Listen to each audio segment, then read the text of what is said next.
Hey, yeah, ma'am, I'm going to ask you the same question I asked the other lady. What do you think is a bigger farce, the present health bill with 1,000 pages and probably $1 trillion in costs, or Obama winning the Nobel Peace Prize? The health care. Obama winning the Peace Prize does not affect America. It was a farce, but I think what's more important to America is the takeover of government health care. Right. Okay, so how do you think they're going to vote in the Senate? Do you think it'll come down to just Olympia Snow and Lance Lincoln? They seem to be the two undecideds there. I would think that Snow is going to be the vote. I don't think it'll be Lincoln. I think it's going to be Snow. Right. She always tends to do that. Right. Do you have any feeling which direction she's leaning in? Oh, definitely leaning toward voting for it. Because I think she's more. She's from the state of Maine, and they're pretty liberal up there. Right. So I would think she probably would go with her constituents. So that'll be pretty disappointing if she does that. Absolutely. Huh? It's up to Maine to get themselves a new senator. Right. Were you at the Steve Israel town hall meeting the other day? No, unfortunately I missed it. I was at the Bishop one and... Steve Israel's a pretty lost cause, and apparently he doesn't care what the constituents think. He's said as much. I've asked people who spoke with him directly, and his answer is just vote me out in 2010.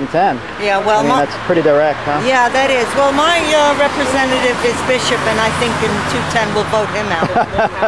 That's my main objective. Okay, let me get another look at your sign. America, it's time to wake up. Our republic is in danger. $11 trillion deficit and growing. Thank you so much. Appreciate it. Oh, they're coming from another different locations. People came in from Rockville Center, that man up in Downtown Hall.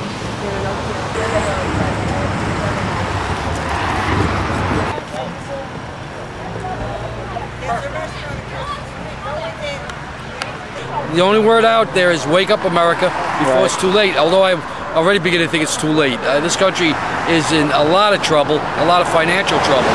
And I think most people are going along, the only way you can say it is fat, dumb, and happy, not realizing Medicare is bankrupt, Social Security is bankrupt.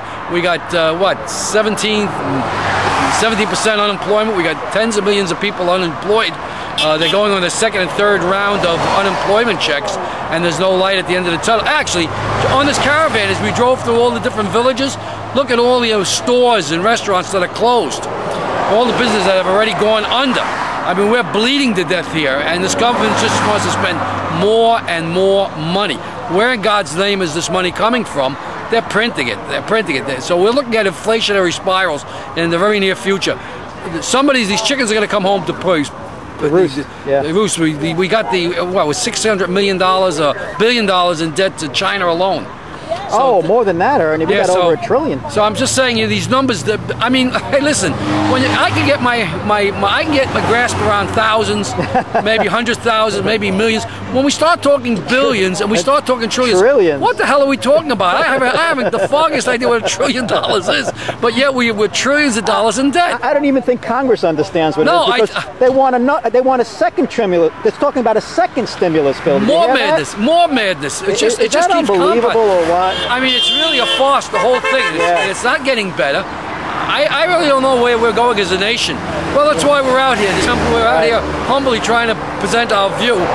Hopefully people will get the message and they'll realize what's happening in their country. We can't be silent anymore. No, silent no more is ridiculous. Now's the time to be out in the streets and to pinhole these representatives that we have and hold their feet to the fire. That, hey guys, you're on the wrong side of history in this particular case. And that's my 2 cents. Again, that's more than 2 cents, Ernie. We'll take it. Thank you. We'll help bring down the debt with that. Right. Okay. Very good. Back to my job. Okay. Great. Thanks. What TV station do you represent? Because every time I'm out, I give you...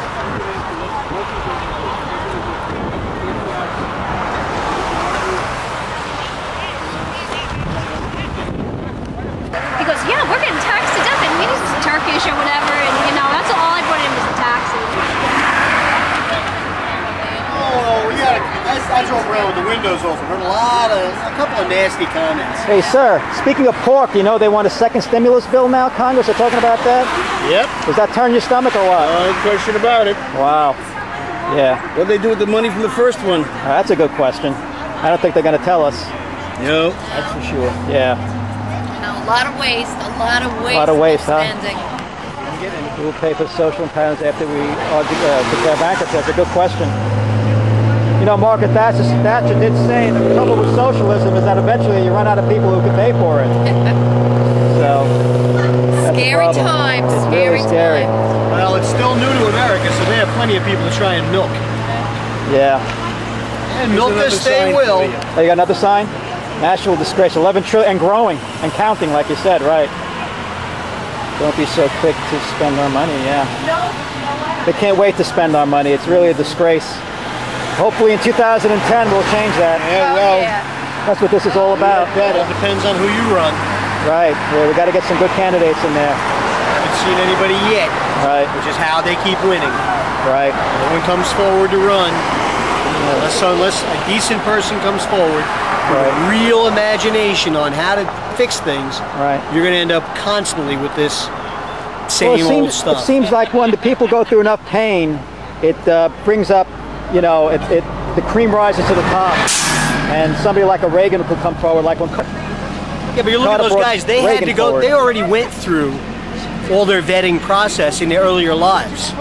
Reagan went through all his history. You know, he was a Democrat, then he became a Republican. Right, then governor of California. Then he was a governor. He had his time. Right. You know, current president was a professor and editor of Harvard Law Review, which is fine. It's a great credential if you're going to be a law professor. Right. You're only a senator for 18 months. How do you justify running the country? I think you got to blame the electorate on that one. They voted for him. After he won, I was willing to say, give him a chance. I don't like what he's done with his chance so far. Right, right. What do you think about him winning the Nobel Peace Prize? Had he done something to earn the Nobel Peace Prize? Oh, you mean you have to do something? Oh, that's part of the requirement? I was always under the understanding that you actually had to do something to advance the cause of peace. Oh, you mean good intentions aren't enough? Nah, you know, I had good intentions. No one offered me the Nobel Prize. Oh, right.